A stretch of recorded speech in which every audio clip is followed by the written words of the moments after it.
were harassed, sexually assaulted, threatened, and completely terrified. Startling allegations coming out of the Clark County Jail tonight. A corrections officer accused of giving male inmates access to the female side of the jail. What's up, guys? It's your man MP, and today's story is gonna get real dark real fast. So let's get into it. Startling allegations coming out of the Clark County Jail tonight. A corrections officer accused of giving male inmates access to the female side of the jail. And now 13 Investigates has learned that 20 women claim that access led to attacks and rape behind bars. And tonight at 6, our Jenny Runovich digs into this lawsuit against the Sheriff's Department. So I just want to make sure you guys heard that right. Yes, a corrections officer sold a key to a male prisoner so he could get access to the women's side of the jail. 20 women listed in the federal lawsuit call it a night of terror at the Clark County Jail, an alleged attack by male prisoners uninterrupted for hours. Women were harassed, sexually assaulted, threatened, and completely terrified. When I met with each and every one of these women, and they broke down repeatedly, you get an impression, an understanding of what these women went through. According to the complaint, the incident last October started with a bribe behind bars from David Lowe, a now former corrections officer who's facing separate criminal charges. The civil lawsuit says Lowe, in exchange for money, gave male inmates keys to access the female jail pod. Just in case you guys missed it, that's the corrections officer, David Lowe, on the left there. He sold that key for $1,000. It only took $1,000 for him to allow these women to get assaulted. On the right, that's the sheriff, and it happened on his watch. In exchange for money, gave male inmates keys to access the female jail pod. Which of course allowed the male inmates at one point during the night to come in with their faces shielded by articles of clothing or towels. The lawsuit claims multiple men grabbed and groped the female inmates, exposed their genitals, and at least 2 women, the suit says, were raped. Alleged attacks that lasted hours. These females were doing everything they could to alert the jail staff. They were pounding on the door for help. They were hitting the buzzer on the inside of the pod in order to alert jail staff. The lawsuit claims once officers did respond, the female inmates were punished by losing privileges. After the females reported the incident, for some reason, the jailers found it necessary to punish them and left the lights on for 72 hours so they couldn't sleep. They also took things like their blankets and their pillows.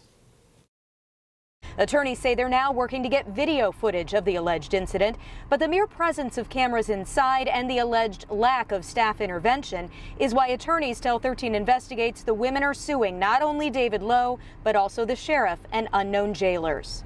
This was a complete and utter breakdown of the one thing that you should be able to rely upon jails to provide, and that's security. And when that happens in the night, men crashing through the door, and you have zero control from that moment on, maybe you can start to understand the damages these women went through.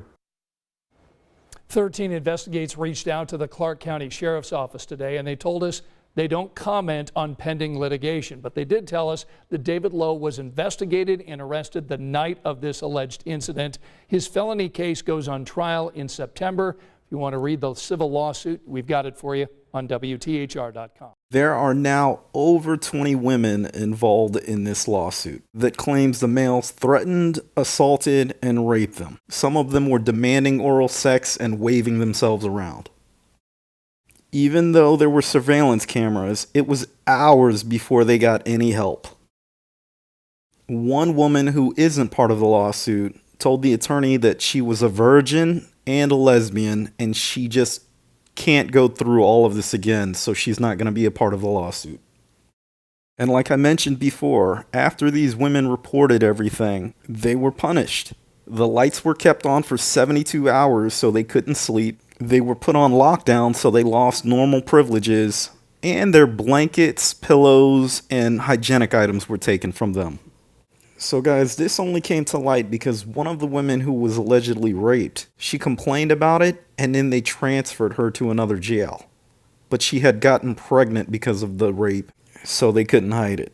She later had a miscarriage. So guys, I know there's a lot of good cops out there, but how is it possible that none of them were working that night? How is it possible that it took so long for these women to get help? It's disgusting. And just in case you guys think it didn't happen, here's a statement from their attorney. He acknowledges that it happens, but he says it's the actions of one rogue corrections officer. But more than one officer was working that night. And not only that, this jail participates in that show 60 Days In. So there should be cameras all over the place. That's why these lawsuits aren't just naming David Lowe. They're naming Jamie Knoll too as a defendant. Maybe instead of worrying about a reality show, you should have been keeping a better eye on your staff. Because this is some really evil shit that went down. This is straight up out of a movie. It should not have happened. All of these women were under the protection of the corrections officers working that night. So everyone involved needs to be held responsible. David Lowe is supposed to be going to trial in November. I'll definitely keep you guys posted on everything that happens.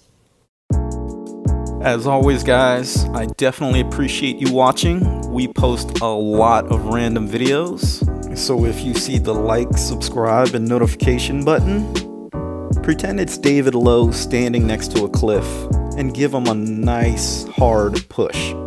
Thanks again for watching.